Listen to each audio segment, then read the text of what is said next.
one of my favorite things that Terence McKenna talked about was he talked about the way that the 20th century was a revolution in the moving image, that you had motion pictures.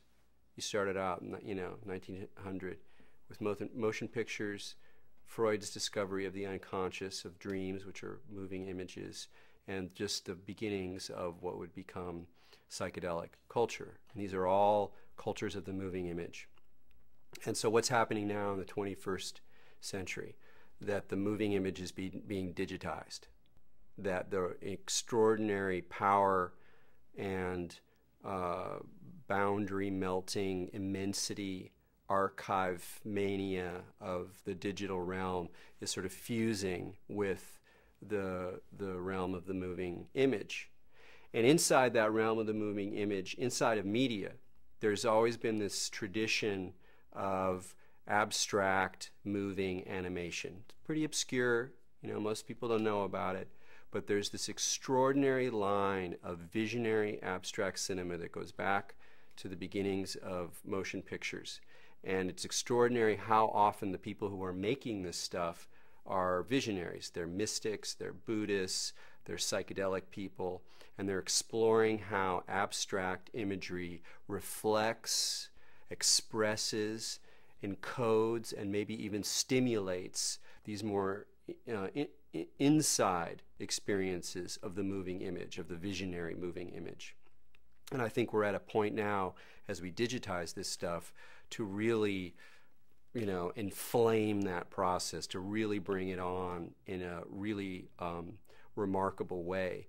Not just in terms of being able to simulate or capture, but actually to take advantage of some of the iterative and kind of organic aspects of computer modeling and of digital animation, so that you're even able to capture some of the chaos, some of the surprising, unexpected qualities of the visionary, the abstract visionary imagination, in a way that may not only become like an interesting and marvelous expressive medium, but actually give us some insight on what's happening visually, and what it is that's happening visually that helps produce the effects. I mean, to my mind, I think there's, maybe not at the deeper levels, but that there are really important and crucial levels of the psychedelic experience that in many ways are about the mind encountering rearrangements or amplifications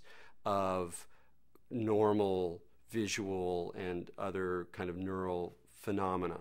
So it's almost like, we get our hands on the synthesizer of space-time and start like playing with the knobs and like moving stuff up and adding reverb, and that we're thickening and enriching our visual phenomena in a lot of ways, and that part of the psychological and perhaps even spiritual aspects of these things come about in a way from the ground up, from the ways in which our perceptual system is being transformed. And so that from both a creative, artistic perspective and from a research perspective, it seems that there's a lot to be done with, again, not trying to stimulate the brain based on some model of the brain like brain machines do, but really more artistically and with a lot of sophistication, trying to understand what's actually going on inside the visual space associated with these things. How can we bring that back? What would it mean to model it? What